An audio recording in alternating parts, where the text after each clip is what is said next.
Hello and welcome once again to Cave of the Cross Apologetics. I'm Patrick. And I'm Tony. And we're in our third and a half book that we're going to be bringing up for our one-shots, where we kind of cover one book in one episode. And we're used to kind of breaking these down chapter by chapter. And maybe we'll cheat in future episodes and we'll go back and do these books because each one is ones that we would recommend. And so we just wanted to present them to you. And so today we are doing an apologetic one that is kind of one of my favorite series that I've read. And this is my favorite one in the series. It's 5 Views on Apologetics from the Counterpoint Series. Right. So this Counterpoint Series is a really good series. Yeah. So what they do there is they give counterpoints with regard to the various controversial, we might even say, but not necessarily controversial, but these various issues. So this one is on apologetics, and what they do is they line up people that have various positions that are different on these. The person gives their position, right, and then the other folks who don't agree with it kind of critique their position, and then the original person comes back and kind of attempts to respond to that. And so each position is laid out like this, basically 3 times, right? In the original giving of the position, in the critique of the position, and then in response to these various critiques. So this Counterpoint theory series does this with various types of topics, and it's a really, really good series. Yeah, from the longer ending of Mark to discussions on hell to types of Christian philosophy that we did. That was really interesting. Eastern Orthodox versus Western Orthodox Church. There's a lot. What about the Lord's Supper? There's just a lot of good stuff in this series, and I think a lot of people will find this really interesting because you can take kind of your approach that you like and kind of read through that, but then go back and try and take another approach and say, okay, let me pretend to hold this point of view and see if I can critique not only my own, but the one that I'm saying that I'm representing here. So there's just a number of different ways to read this. And it gives you a wide perspective, and so you can choose then, based on these various arguments and presentations, which one you feel is closer to what you believe is what's going on with these various topics. And so with this one, let me just kind of give a brief overview. And I think the authors that they brought in are the ones at this time you kind of want. I mean, this was our first Counterpoint series, and it was like, okay, we got to read more because if these are the type of people you're bringing in to kind of butt heads with each other, these are the people that you want. By the way, the they here is Stanley Gundry and Steve Cohen. These are the editors of this book. So the goal of apologetics is to persuasively answer honest objections that keep people from the faith in Jesus Christ, but of several apologetic approaches, which is the most effective? 5 Views of Apologetics examines the how-to of apologetics, putting 5 prominent views under the microscope. The classical, William Lane Craig; evidential, Gary Habermas; presuppositional, John Frame; reform epistemology, Kelly Clark; and cumulative, Feinberg, I forget, Paul Feinberg. Offering a forum for presentation, critique, and defense, this book allows the contributors for the different viewpoints to interact. Like no other book, 5 Views of Apologetics lets you compare and contrast different ways of doing apologetics.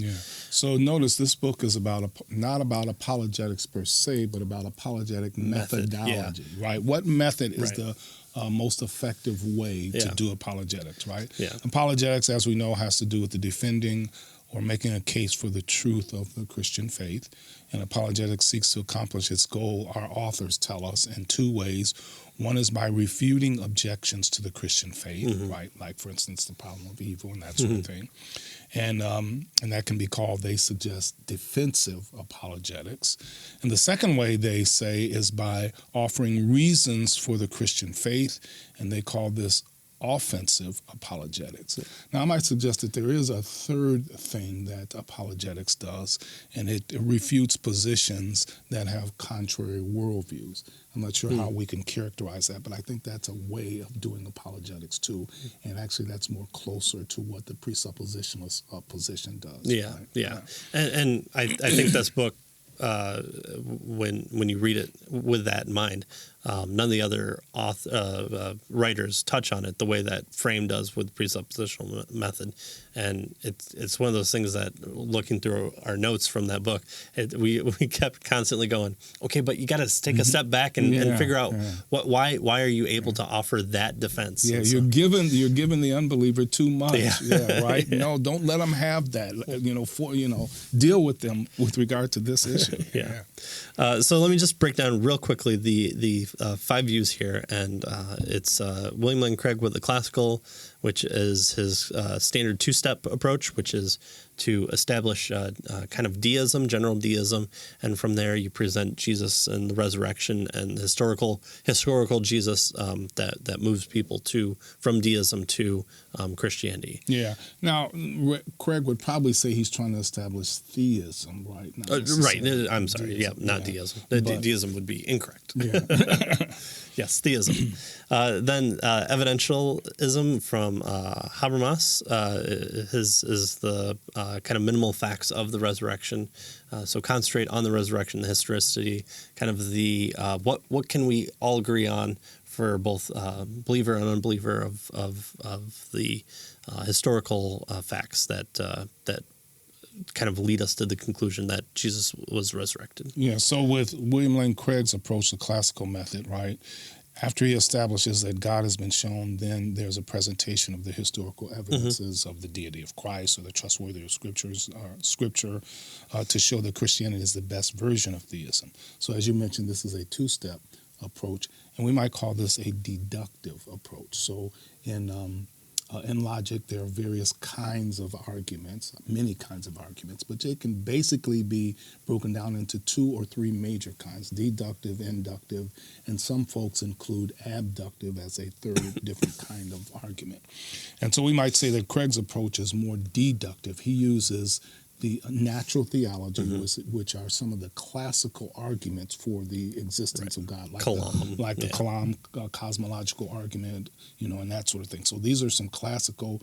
Natural theology has to do with moving from nature to God, right? Based on what we see in the world, we can then move from there to God, right? And if you watch lectures from Craig, if you see the 1, 2, 3, the premise 1, premise 2, therefore conclusion, that's what Tony's talking about as far as deductive. He says, you may disagree with me on the premise, but you have to say, given premise 1 and premise 2, it is therefore necessary that the conclusion is true. Right. So deductive has to do, the form of the argument is such that if the premises are true, then they force the conclusion to be true. Yeah. And, logicians folks who study logic have named actually various deductive forms and that sort of thing.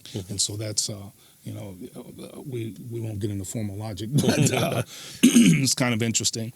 And then with regard to Habermas's view, the evidential method, as you mentioned, this method characterizes we might call 1-step approach. Right? Yeah. Right, he uses not a good dance. Yeah, you need at least 2 steps. That's right. So he tends to focus on the legitimacy of accumulating various historical and other, notice, inductive arguments for the truth of Christianity. So we might call this an inductive approach. Right, with induction, then you look at all of these various truths and you make an inference, usually with regard to probability. Right, so deduction says that if these are true, then this necessarily has to be true. Induction says that if these premises are true, premises are reasons for the argument, right, for the conclusion. If these reasons for the conclusion are true, says the folks who is doing inductive, then probably the conclusion is true. Yeah. So it's the nature of the inference that determines deduction from induction. In deduction, the nature is necessity.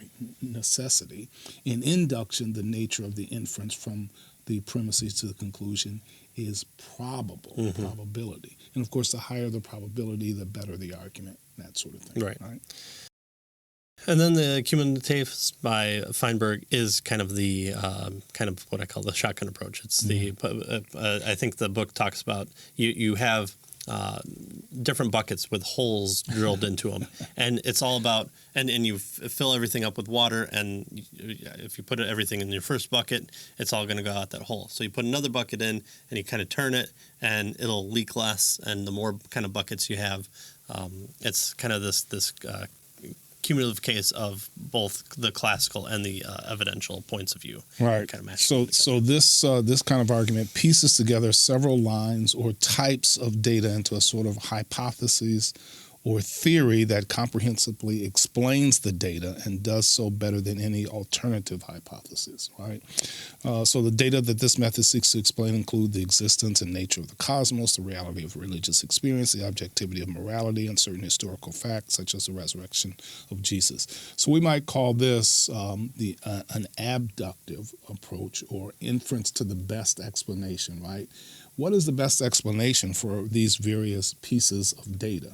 And in this cumulative approach, we would say, well, that God exists and that Jesus Christ is who he says he is and that sort of thing. So this is, some folks would say this is kind of like a scientific method, abduction, right? Where you posit a hypothesis and then you look at evidences for that hypothesis to determine if it's good or not. And then you hold to it if it's good, and of course you throw it out if it's not. Yeah, the right? falsification model. Yeah. Deal. Yeah, it's the everything in the kitchen sink. You just throw it all in. Mm-hmm. Then, of course, a little-known one called presuppositionalism by John Frame. And again, all these guys are just kind of powerhouses in their form. It's worth the price just to see all these people interact, and especially someone like William Lane Craig, who tends to never really interact with other Christians. This is a rare for him. So presuppositionalism, of course, says our worldview informs evidence. And so when we talk about evidential claims for either a positive or a offensive or a defensive, we have to figure out where our ultimate standard is, how we know what we know, the worldview in which we make sense of things. If referring to our last book, is naturalism, is nature all that there is, or is supernaturalism possible? Mm-hmm. And so it's like C.S. Lewis's miracles claim is, I can never prove to you what a miracle is if you don't at least grant me the fact that miracles are possible. Because if your worldview says there's no such thing as the supernatural and miracles can't happen, then show me the resurrection of Jesus. Well, I can't ever show that to you, even if Jesus happened to walk out of the tomb and smacked you on the top of the head. Yeah. So the idea here is that the presuppositionists attempt to argue what we might call transcendentally. Right? They ask the question, what has to be true in order for certain things to be meaningful and knowledgeable, for us to have knowledge and that sort of thing. All meaning and thought, they suggest here, indeed every fact logically presupposes the God of Scriptures. And so by demonstrating that unbelievers cannot argue, think, or even live without presupposing God, presuppositionists try to show unbelievers that their worldview, that is the unbeliever's worldview, is inadequate to explain their experience of the world, and they try to get unbelievers to see that Christianity alone can make sense of their experience, right? And so what has to be the case for morality to be objective and exist, right? And the presuppositionists ask those types of questions. Well, from a naturalistic worldview where nature is all that exists, then we could argue, and we saw this in one of the earlier books that we looked at, that morality is either what anybody thinks or maybe tries to culture thinks, but it really results in meaninglessness, right? That it can't. The naturalistic worldview can't sustain a morality that allows for morality to really exist. And so you press the unbeliever with regard to their worldview and show the inadequacy of the unbeliever's worldview. That's really the approach that presuppositionists are trying to do. Yeah. So most of the time presuppositionists are criticized because, well, you're making an assumption that God exists, and that's a circular argument, right? And the idea here is, well, we all have basic assumptions, right? You're making an assumption that reason works. Why are you making that assumption, and why does reason work? Yeah. Right? Don't let the unbeliever get away with just allowing them to have reason. We want to know why that they have that reason exists. What is it? Why it works, and why it exists, and why it works. Right? Before you begin to use it, because our claim is that God, that's the reason is how God thinks, right? What is your reason for reason, right? Right. That sort of thing. Morality. Why does morality exist and what is it, right? Well, again, as I mentioned here, you can't have it, we would suggest, in the presuppositionalists. In fact, most of these men would argue that it's meaningless in a naturalistic worldview. I would even suggest that many of these men, when they're arguing, for instance, for the nature of morality, are using a presuppositionalist approach and probably aren't even aware of it. Craig at least has one lecture online where he says that when it comes to morality, God is properly basic. So it means that he's to have the starting assumption that God exists, and from there that moral claims are properly basic, that you can make moral claims, that morality is a thing that we know because it's so ingrained in us that to assume the opposite, you need more evidence kind of to explain away what it is. The idea of science and induction, right? Why is it that induction we believe it's true and that it happens?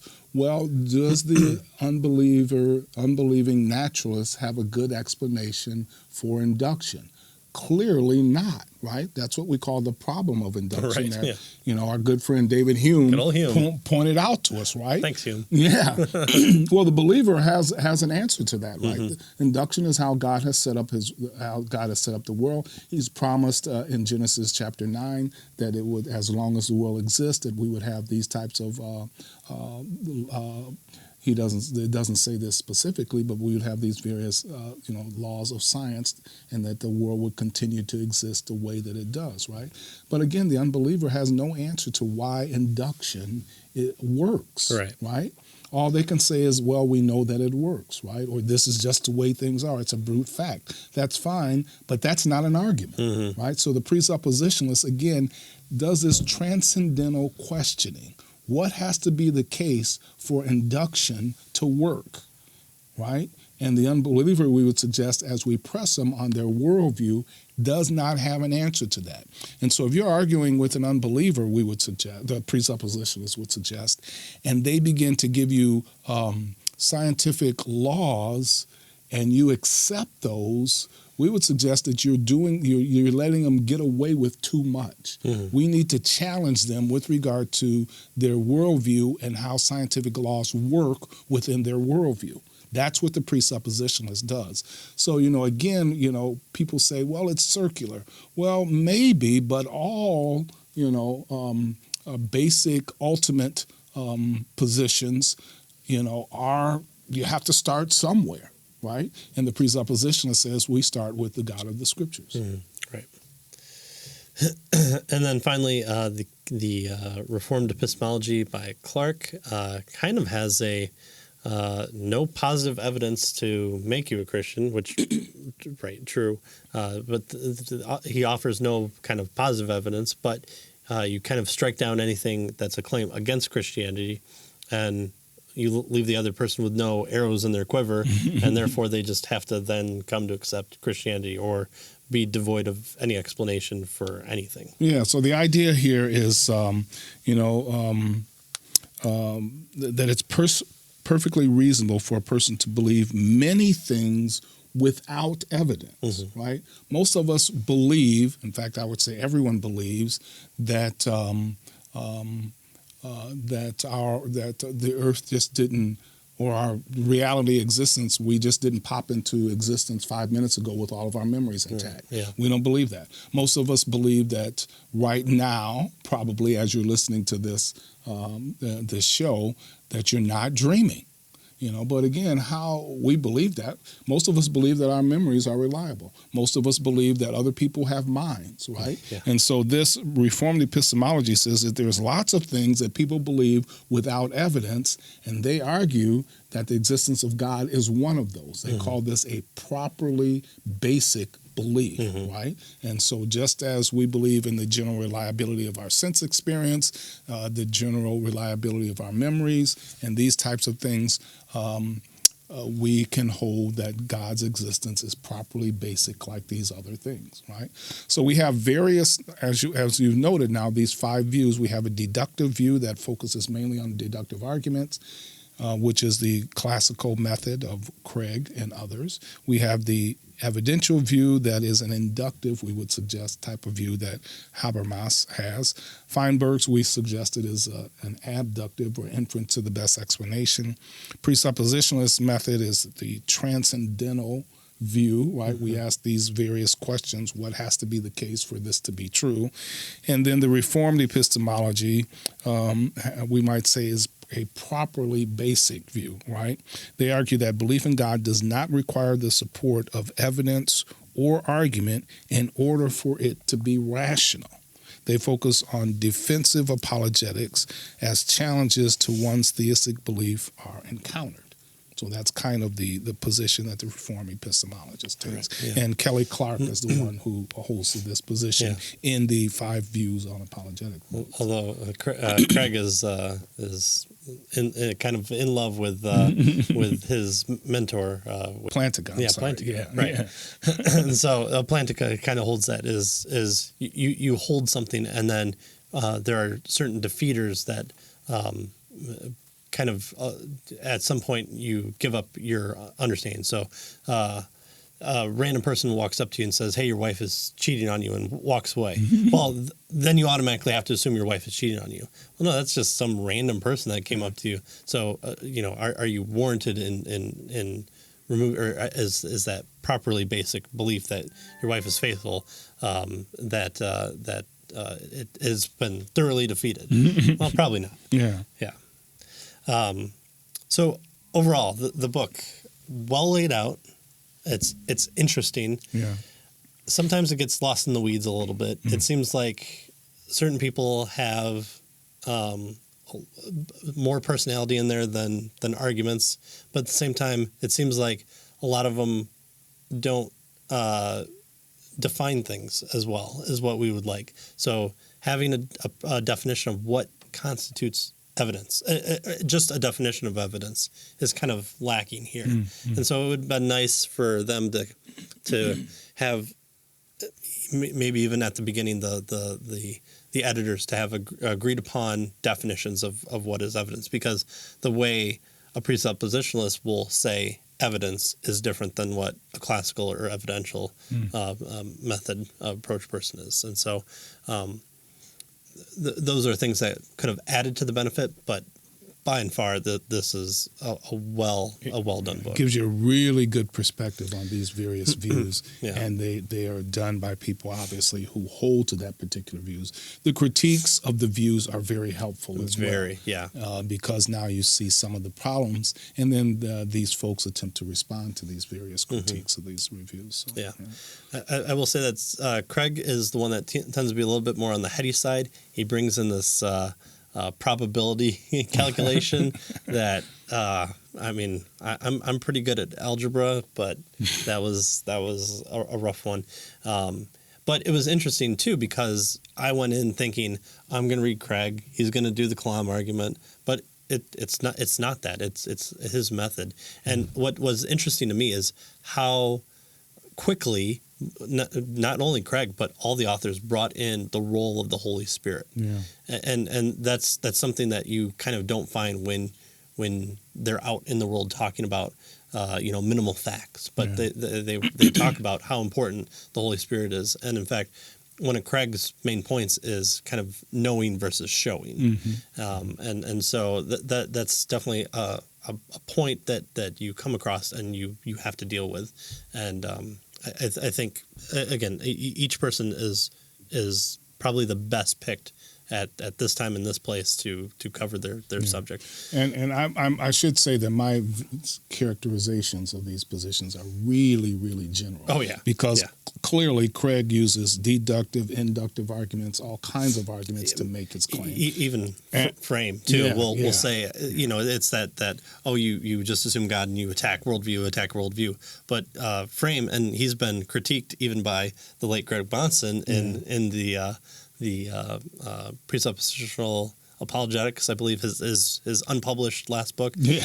John Frame was actually critiqued. Well, it's published now, but it was unpublished before he passed. Right. Yeah. He's critiqued in it, but Frame has even said that you're not opposed to using evidence, which when I interviewed Dr. Jason Lyle, he also agrees, especially as an astrophysicist. It's not that you're against evidence, it's what constitutes as evidence, and can you have a basis for saying that anything is evidence for your position? You need to establish what that is, and again, having a definition of what evidence is would have been an interesting discussion in and of itself. Habermas, I think, could have added a little bit more to the discussion. He tends to let more of his personality ring into his writing. And I think Feinberg does a decent job, although I think he kind of gets lost in figuring out who to argue against. And the one that I was really hoping for more was Clark. Clark, I was really interested to see from his perspective, and he kind of just stays there, and he does a kind of a negative critique of everybody's, but when you don't offer a positive critique, it's like, well, what are you kind of doing here? It seems like you're definitely the odd man out in this approach, and you can kind of break them up because classical, evidential, and cumulative case are kind of physical evidence. It's a probability or logic or both, and then presuppositional and reformed epistemology is kind of that transcendental how do you know what you know argument. So I was expecting more two camps, and really Clark made himself kind of a third camp. I would suggest that the reformed epistemology is closer to the presuppositionalist approach than the others clearly are. Right. Yeah.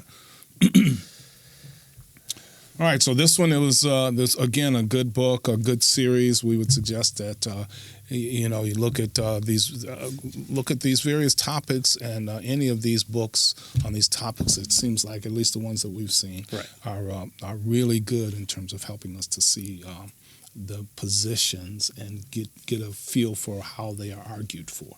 Right, and here's our half book. Our half book is, if you find that interesting and you want a full kind of complete, one of the best books that we've read on what we've just discussed, the different types of schools of thought, the people that have argued for that, the positives, the negatives, laid out in a very fair one. Faith Has Its Reasons is a book that you should pick up because we went through it, and this one took us just meeting normally, I think, almost over half a year to go through it, and just it's so well laid out.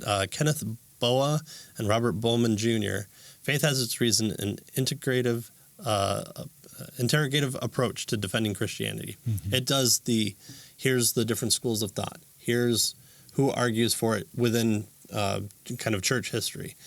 Here are their claims, both the positive claims and negative claims. Here's the pros for what the authors believe that they bring to the table. Here's some of the negatives that they believe that bring to the table. Here's some of the critiques for that.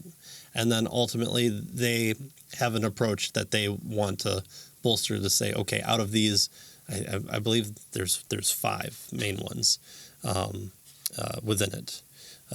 Right. So what is apologetics? Classical approach, the evidentialist approach, the reformed apologetics, the fetus approach, and the integrative, which is their own, is what they're bringing in. And so it's a dense book, and it's one of those that you don't have to read it all the way through like we did, but we're nerds in that respect. But it's really good to see.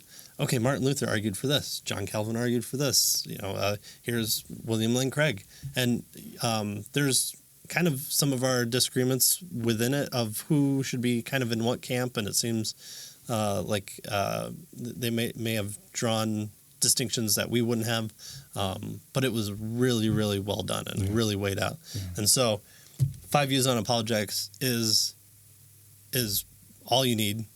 But if you want to know more, it's the Reading Rainbow. If you want to know more, go check out your local library. Faith has its reasons. Yeah. It's a great thing, and Tony got it for me for free, and so I appreciate it even more because I didn't have to pay for it. It's a good book.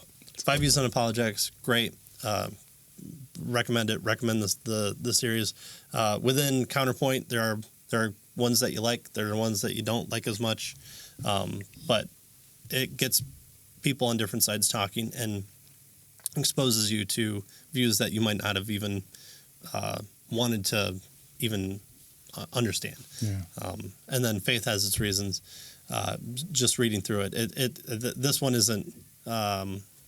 It's academic, but it's not. It's more of kind of a history book of sorts. But within once it gets past the history.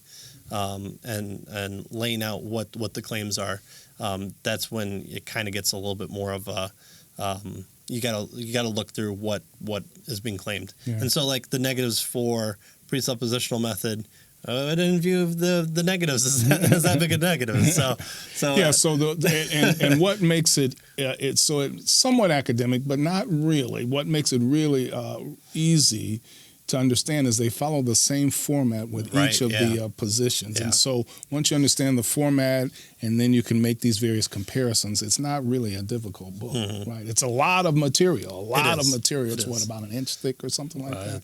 Or more, an inch and a half? It's a good doorstop. Yeah. But it's a really, really good book. And publishers put footnotes at the bottom of the page, not at the back of the book. Bottom of the page, and I will read all the footnotes possible. Yeah. So please do so. All right. Well, that's our one-shots. Let us know what you think. Is there any of these 3.5 that you view as interesting? Do you want to see more? What different fields would you like to see? I don't know. Just leave us random comments about whose tie you like better, mine or Tony's. But next time we'll do a video for what book we're going to do next that gives you enough time to get the book if you want to do it with us. And that'll come out before we do our next episode. So stay tuned, and you'll see us. See you next time. All right, thanks.